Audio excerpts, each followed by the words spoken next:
defending the free market and making the moral case for capitalism. The Justin Moore Show.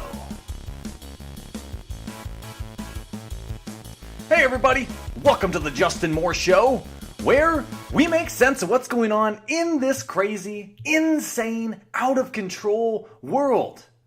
Ladies and gentlemen, I am back in the saddle. I know, I still haven't caught back up to where I want to be, but right now, as I'm recording this, I am trying out the new software for the first time. All that stuff you just heard in the beginning, that's new intro stuff because I couldn't find the old stuff or figure out how to work it with the new stuff. So it's like, okay, screw it, just redo it, how to find the intro music again and all that sort of stuff. So here I am. I'm hoping once I know that this works, and I'm hoping to God that the audio quality sounds better. Like I went and tested out a few little clips. I just, test, so forth. It seems the audio is much better than it was before. So I'm hoping that is still the case. When you guys are hearing this, you're like, oh, damn, Justin, you're sounding pretty good. So that's what I'm hoping here. So I'm hoping that's the case. If not, I'm going to go back to the drawing board and kind of figure out some things. I still don't really know much about the software and tweaking this and that. So it's going to be, these next few episodes trying to figure out what I can do to make the show, have the best quality possible, and then moving it on, and then using interviews and using the software. But from what I can tell, I think the audio is much better. It's much cleaner. It automatically adjusts to audio levels and all that sort of stuff, which I didn't even screw with that crap before. So it should be better. Should be. I guess we'll find out here once I get done recording this. So I guess to jump right into the episode here, last episode I left you guys with, well, I think I'm going to try to go to the Trump rally. He's in town, yada, yada, yada. Well, I did make it to the Trump rally, and, it's, Trump being Trump. He's in front of the audience, I don't know, hour and a half, something like that, and he's just talking about this and that, bouncing around, talking about, our current U.S. Senator from Montana is John Tester, and just talking about how he loves the swamp, he loves hanging out in the swamp, and this and that. I don't think there was really any big-time clips that came from that speech, like when Trump was in Great Falls a few weeks prior. But it was interesting to see, and just to get the vibe from the people. And people in Montana, they love Donald Trump. And there was one time where this was all sporadic, spontaneous. People were yelling, "Build that wall! Build that wall!" Oh yes, it happened. People in Montana, since we are so close to the Mexican border, they absolutely love to build that wall. It's something I've noticed around here for a very long time. They're very much Mr. Pro-America. That's really what they're about, I guess. I don't know how else to explain it at this point. But anyway, I was kind of thinking a few things I could do in this episode. It's like, man, there's so much I could talk about, yada, yada, yada. Well, I think what I want to do, really want to focus in on the Federal Reserve with it just raising interest rates. And then I know you guys are going to think this is crazy, but I think I will have an episode I can record hopefully the next day or two after this one and get it out. And so it'll come out next week, and I'll talk about the national debt and spending going on there and all this government largesse that's supposedly supposed to shrink because Trump's going to drain the swamp. Since we now have a national debt of $21.6 trillion. Yes, $21.6 trillion. And when Reagan was president, that's the first time the national debt entered $1 trillion. And it's not like Ronald Reagan was some president from 100 years ago. Ronald Reagan was the 40th president of the United States, and right now Donald Trump is 45. So he was 5 presidents ago. We've gone from $1 trillion to $21.6 trillion. Yeah, that happened. Yep, and we'll get to that. So I plan on doing that for next week's episode. But here we are. Let's make sure I'm still recording here. Okay, so here we are. The Federal Reserve, just last Wednesday, end of September, they raised rates to the range of 2% to 2.25%. Okay, so this is the third rate hike this year, and it's the 8th rate hike since the Fed started raising rates in December of 2015. Now, let's back up just a little bit of things I've discussed on this show where I was saying beginning of this year, it's like, okay, I had a feeling, Janet Yellen, I was really thinking when she was going to leave the Fed, she was going to hike rates 0.5% as she's walking out the door. just to kind of put the exclamation point on it and say, hey, look, I was being aggressive with raising interest rates. I know we should have, blah, blah, blah, and just try to protect herself. And if there's going to be a crisis, and then it's not going to happen under here. And especially with President Trump coming into office, I mean, as a political move, man, I'm sure Jenny Yellen's kicking herself for not doing some sort of hike like that. But anyway, so here we have Jerome Powell. He was sounding from the very beginning of the year like, oh, I'm going to raise rates, 3 or 4 times. And I was saying, no, I think the Fed's only going to raise rates 2 times in 2018. And they raised rates in March, and I'm like, okay, they're going to raise them one more time in December. And I said, the reason I am saying this is because of politics. Because you have a big election for the president in November of this year, so just a few weeks away now. And as you raise rates, and if you risk the economy going into some sort of recession, have an October surprise, I mean, that will be bad for Republicans. That's what doomed John McCain, was when the crisis started to unfold in the election year. Because, typically people want to go and support the other candidate from the other party that's not in power. And so I was really thinking the Fed would be political and say, okay, they're not going to raise rates because they don't want to risk screwing with that. Especially Jerome Powell, if he wants to be reappointed by Trump and all this sort of stuff. But then when they raised rates in June, the way that Jerome Powell was speaking, and I felt something different, a different sort of vibe from him. And it's like, holy crap, this guy really does believe the BS. He really thinks our economy is going gangbusters.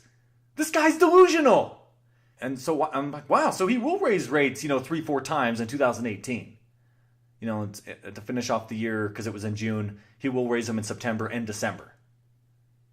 And the reasoning for this, yeah, because now this guy, he really thinks that he can't screw up the economy by raising rates. And yeah, there is an element to it also. When we do have the next recession, they're able to cut from the rate that we're at. But he sees that the economy is going so well that he's not going to screw with it by raising them up. If anything, this is exactly what he needs to do. And actually, some of these articles I have in front of me here, I have quite a few. I just got to sift through as I go here, that make this point exactly about, man, Jerome Powell, he is kind of delusional, which should be scary for the average investor out there. I mean, this guy is going to be the one that will probably prick the bubble here. So one of the big things that came out of this recent FOMC statement, and it's the whole buzz on CNBC, Fox Business, you name it, the business channels, Washington Post, Bloomberg, is that the FOMC statement has now removed the word accommodative.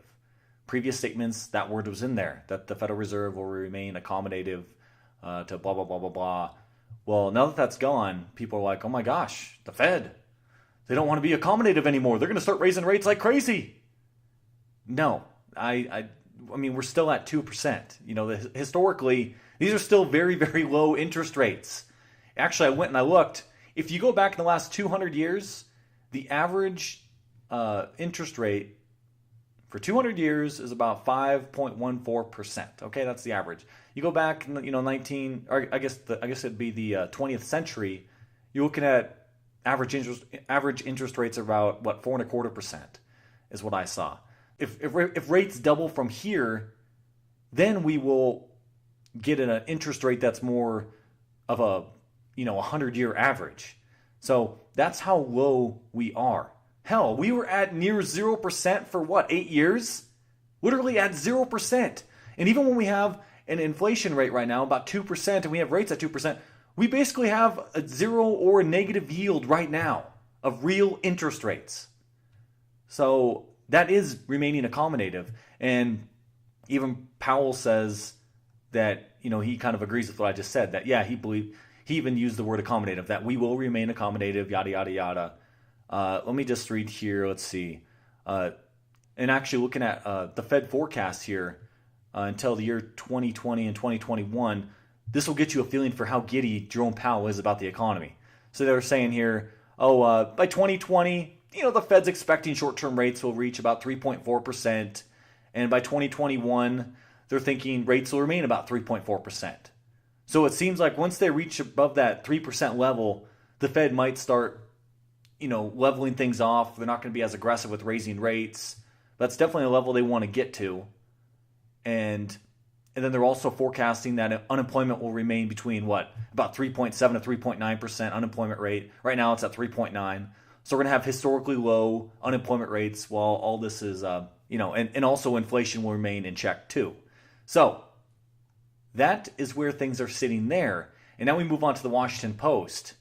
And here's what this says. Our ongoing, and this is a quote here from Jerome Powell, who is obviously the Fed chairman. Our ongoing policy of gradual interest rate normalization reflects our efforts to balance the inevitable risks that come with extraordinary times, he said, adding that we will use the tools we used in the financial crisis to the extent we have to if a downturn comes.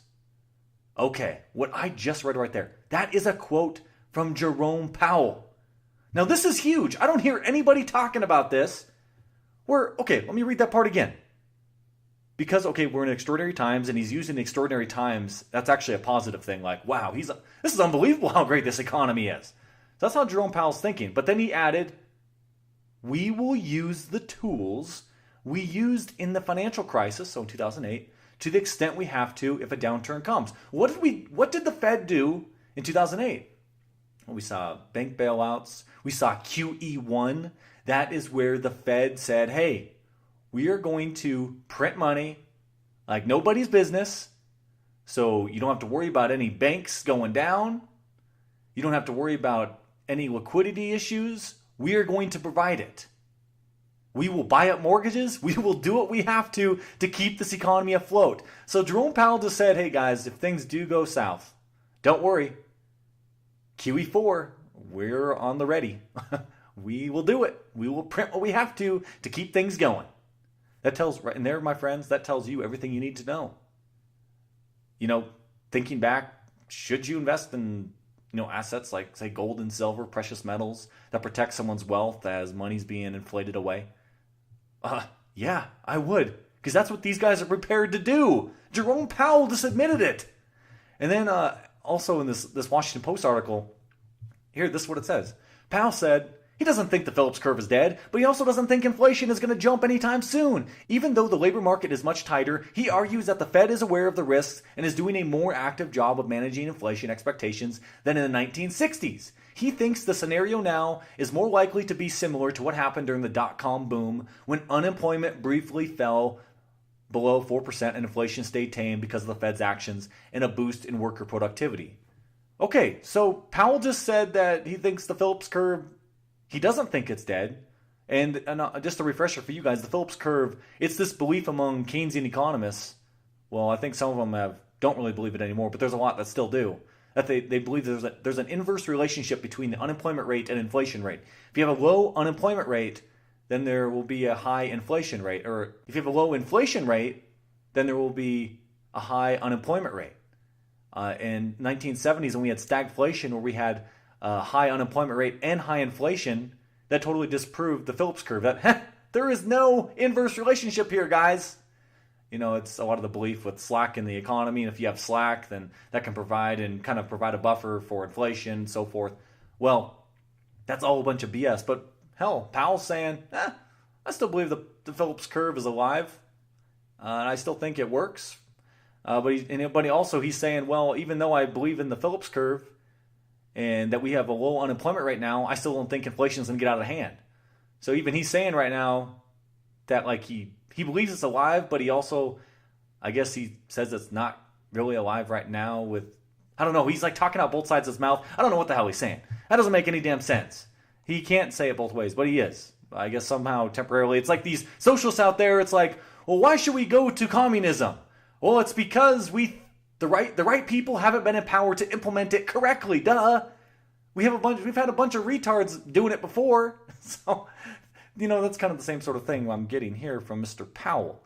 So anyway, let's see. I'm trying to see if I should read this right here, where Powell was giving a speech. He's talking about the unemployment rate at 3.9%. We have the Fed's goal of the inflation rate's been about 2%, and that's what we're running at right now, is at about 2%. I was going to read some from this article here, but I don't think I see anything of value that's going to add to the discussion, or I've already kind of discussed it. So let's move on to the next one here. Okay, this is coming from ABC News, and this actually came out the day after the rate hike. So this is from September 27th. They raised rates for the 8th time on September 26th. So here we have, Powell noted that even with the latest rate hike, the 8th quarter point increase since late 2015, these rates remain low. The Fed's latest increase has lifted its key rate to a range of 2% to 2.2%, which is still low by historical standards. Okay, I've already discussed all this stuff. Here we are. In a question and answer session, Powell was asked whether he saw any dangerous bubbles forming in such assets as stock prices. And Powell said that some asset prices were high, but that he didn't see any bubbles forming. He said the reforms made after the 2008 financial crisis had made the banking system safer. And he suggested that the financial crisis had delivered a strong lesson of the critical need to promote stability in the financial system.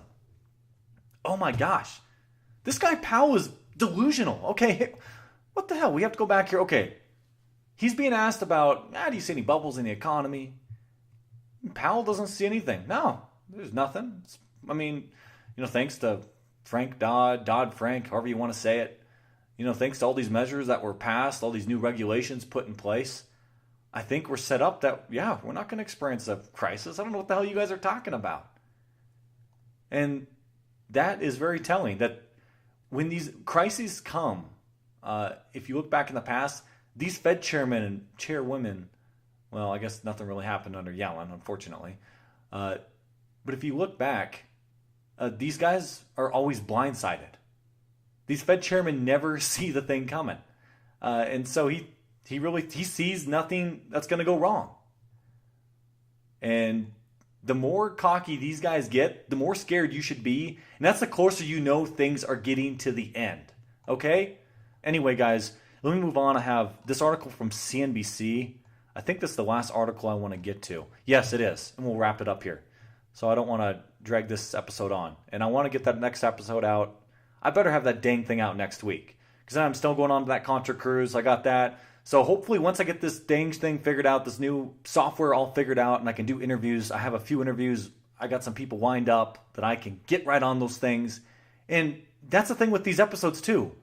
I don't want to keep recording them when I know I can improve the audio quality and if I'm going to have interviews with some great guys talking about some fantastic things, man, I'm starting to sound like Donald Trump describing all this stuff. But it's hard enough. I know how it is as a listener. When, say, someone has a great interview or, man, you're getting some really good insights from it, but then the audio is just bad. You're like, I don't really want to listen to it.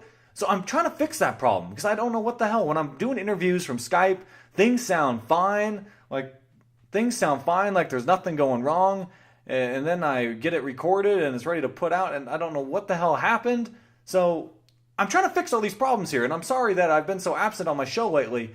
But I think once I get all this software in place, I know how to work all this stuff, and I don't have to act like I'm a 70-year-old trying to operate a computer for the first time. Once I get this stuff figured out, ladies and gentlemen, and I hope I can start cranking this stuff out again, as I don't want to let you guys down like I have been. I'm sorry. So anyway, final article I want to get to. Yes, it's by CNBC, and there's actually some pretty telling stuff in this article here, so let's get to that. So here it is. Federal Reserve Chairman Jerome Powell said the central bank has a way to go yet before it gets interest rates to where they are neither restrictive nor accommodative. In a question and answer session Wednesday with Judy Woodruff of PBS, Powell said the Fed no longer needs the policies that were in place that pulled the economy out of the financial crisis malaise.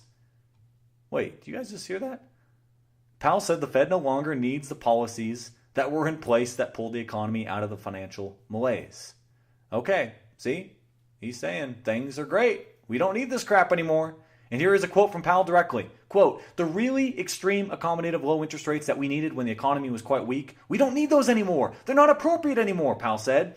And Powell continues, interest rates are still accommodative, but we're gradually moving to a place where they will be neutral, he added. We may go past neutral, but we're a long way from neutral at this point, probably. Okay, so there you go. The speculation is over. Yes, Giddy Powell, he's going to keep hiking rates because he sees the economy's going great. He sees nothing to worry about. We're not even close to neutral, and he wants to get to neutral. Or even if we go past neutral a little bit, he is completely fine with it because the economy is that strong. And he continues on. President Donald Trump has been a critic of Fed policy, though he appointed Powell to his leadership role. The president is worried that the Fed's consistent rate hikes will interfere with economic growth. However, Powell said neither he nor other Fed officials are letting the politics bother them. This is a quote from Powell. My focus is essentially on controlling the uncontrollable. We control what do, he said to laughter from the audience. To anybody who has known our situation over time, this is just who we are and who we will always be. Asked whether he has spoken with Trump since the president had made his remarks, Powell said no. Okay, guys, this is the thing I just addressed earlier in this episode, where I said, hey, look, guys, I think the Fed's political and the way they make decisions is political. They do weigh politics into their decisions. And Powell just said, nope, we don't do that. That's a bunch of crap. Yes, you guys do. You can say it all you want that, oh, we're this private bank, yada, yada, yada. No, you're not. You're appointed by the president of the United States, for crying out loud. You very much do. If Trump is going to come wring your neck, you will listen. If Trump tells you to jump, you will. But as of right now, when things are going great, you're willing to do your own thing. But when things start turning south, oh, you're going to be working hand in hand with Mr. Trump. You will be going to the White House. Oh, yeah. No, let me say this right now. Tying in right where I'm going here. Okay. When the next crisis happens, you're going to see Mr. Jerome Powell, who's not connected and doesn't want to do anything political, this and that. You're going to see him going in and out of the White House. Oh, yes, I was. And there's going to be news conferences with all these cameras flashing in his face. Oh, yeah, me and Mr. Trump, President Trump, we've been talking about stuff. And yeah, we're trying to do what's right for the American people, yada, yada, yada. We're going to get us out of this. And when all this stuff happens, you and I are going to talk again. And we're going to say, yeah, so the Federal Reserve is not political? Okay. It happens every time. Ben Bernanke talking with Bush in little White House meetings. And hell, when I was a little intern in Washington, D.C. in 2008, I went to the Senate hearings when Bernanke and Greenspan and Hank Paulson, when they were giving their testimony in front of the Senate, I was in those hearings. So, I mean, this crap, but oh my gosh. Okay, anyway, guys, continuing on. Asked what keeps him up at night, Powell said, basically everything. Nobody wants a central banker who sleeps well, right? What good is that, he said. However, he said that he thinks the next crisis will not be the same as the financial system meltdown in 2008 that caused the Fed to take its benchmark rate to near zero and to buy nearly $4 trillion of bonds. Okay, here we go. Quote, my guess is the next set of problems we have won't look a lot like the last set of problems we had, he said. It will be something else, a cyber attack, some type of global event. We don't see the kind of buildup in risks in the financial markets, let alone the banking system, Powell added. And that is a great way to end this article, because this shows you how delusional Powell is. He just said, next set of problems, the next crisis, it's not going to be like the last one. We don't have any risks in the banking system like we did before with the housing market and all this, these banks and these rating agencies, rating crap and making it AAA. No, it's not that problem this time. No. What the hell is he talking about? Everything looks fine until there's a crisis. Things don't look risky until you realize that it is just a bunch of crap that's been bundled together as a security. It's rated AAA when it's not. These guys, these guys are so delusional. It's annoying and frustrating. You know, as libertarians, and I guess maybe not all of you here are libertarians, that's fine. You don't have to be. But central planning doesn't work. I don't know how many times this has to be proved over and over and over again. Some little Fed chairman overseeing the economy, he's got these levers and knobs, and okay, if I just tweak this here, just tweak that there, he can somehow keep this economy rolling along, and that they can avoid recessions. And look, guys, the things that the Fed has done to quote-unquote get us out of all these messes since 2008, they propped up the banking system, with $4 trillion in bonds when they did the QE1, where he's saying here that, I don't see us having those similar problems, so those buying up $4 trillion in bonds, that probably won't be necessary. But this guy, I've already discussed here how delusional he is, and he doesn't see the risks that you and I do when we look at the news. This guy, he's going to be completely blindsided. And there was even some quotes from him too in another article saying about how, yeah, we're in extraordinary times and that it's like this economy is too good to be true. He really said this stuff, guys. You know, it's like that quote from Irving Fisher, who is the founder of the monetarist school, essentially the mentor to Milton Friedman. He was saying in 1929, you know, we've hit a new high plateau with the stock market. This is the new normal. This is what this guy was saying a week before things crashed down, before the big stock market crash in 1929. This is the type of stuff that's said at the height of bubbles. And then just how I was reading an article here earlier in this episode, how, yeah, you know, Jerome Powell saying, yeah, this looks a lot like the stock market boom. He's saying it looks a lot like the boom, but is he forgetting about the stock market bust that happened with the tech boom? There was the tech bust in 2000, 2001, where the pets.com disappeared overnight. He doesn't see any of these any of the problems in the industry. And as interest rates are going up, look at auto loans. I think in recent history, maybe I should make this for a new episode. I don't know, but you know, there was about 15% of auto loans were being made with people using the incentive of the 0% interest rate, you know, to entice them into buying a new vehicle. Well, now that's gone down. I think it's around 8% now. Don't quote me on that. I know it's gone down significantly. And I know back in 2012, I think it was at 20%. So about 1 out of every 5 loans was made because of the 0% interest rate incentive. Well, now people can no longer do that. You have the auto industry hurting. So a lot of these things that look like it's been growth and people have been, I guess I shouldn't say people, but industries, companies, they've been investing in things that they think is good for their long-term future. But all these decisions have been made based on these 0% interest rates. And so they've invested in things they thought would be good investments. And they're thinking the demand's going to be there in the future when it's not, because people, yeah, we're going more and more in debt. People haven't been saving. The way an economy grows is from saving, and people aren't saving. So there's nothing that can happen but a bust. We have to get rid of all this poor investment. And this poor investment has come about because of an interest rate, because of a Federal Reserve screwing around with interest rates, setting them artificially low, enticing people to make bad decisions, making poor decisions. Money, scarce resources going to where they shouldn't be going. The real industries that need the scarce resources aren't getting them because the bigger boys are taking it. You know, so the economy's been directed in a way that's been gearing us more towards a 2008 the financial system, banking system. Man, that's only gotten larger since 2008.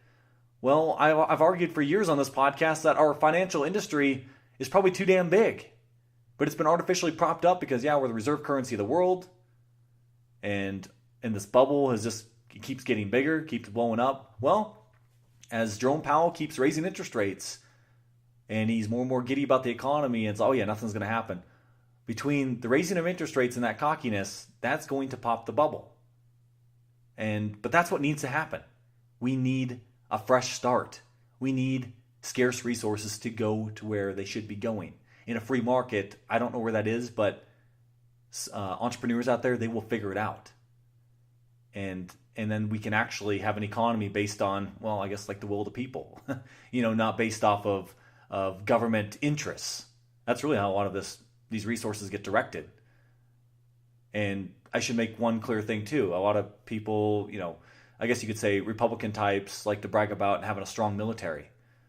And it's like, oh yeah, we always got to be doing more and more, increasing the defense budget. Always got to be increasing the defense budget, always. But what we have is not a defense. They should be talking about, okay, if you want to increase that budget, that's really an offensive budget. It's not defensive. And I'm not for that. So I guess what I'm saying, ladies and gentlemen, is we have a lot of damn problems ahead of us. We can get through this, but that's the thing with anything in life. I don't like to be blindsided. I like to know, okay, what's really possible? What could really happen? Once you know what could possibly happen, and okay, there's probably a good chance that could happen, preparing yourself for that, finding ways to build up your own personal skills so that you're not being taken out by this crisis. And ladies and gentlemen, that's what I'm here for on this show. I'm going to get you through this. I'm going to tell you when I see major warning signs like, okay, yeah, the time is very, very limited at this point. Like, you better do this and this and this. I will do the best I possibly can. Now, when I'm saying this, I'm not like I'm some freaking guru that just knows everything. I don't know enough, frankly. There's far too much I don't know.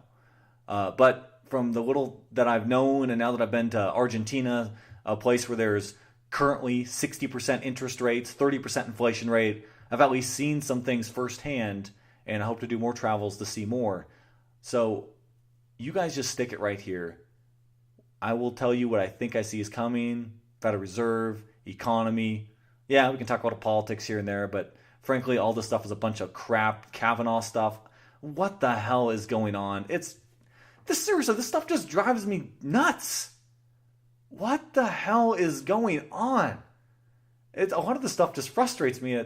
Geez, I don't know, ladies and gentlemen. Anyway, guys, let me just end it right there. I have gone long enough here. So you guys can catch up on old episodes. Go to justinmooreshow.com. More is spelled M-O-H-R.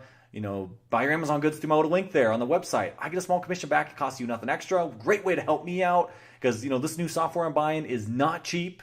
It costs hundreds and hundreds of dollars to get it. But if it's going to increase audio quality for you guys, hell yeah, I'm going to do it. I'm trying to make the show the best I possibly can and always make it better.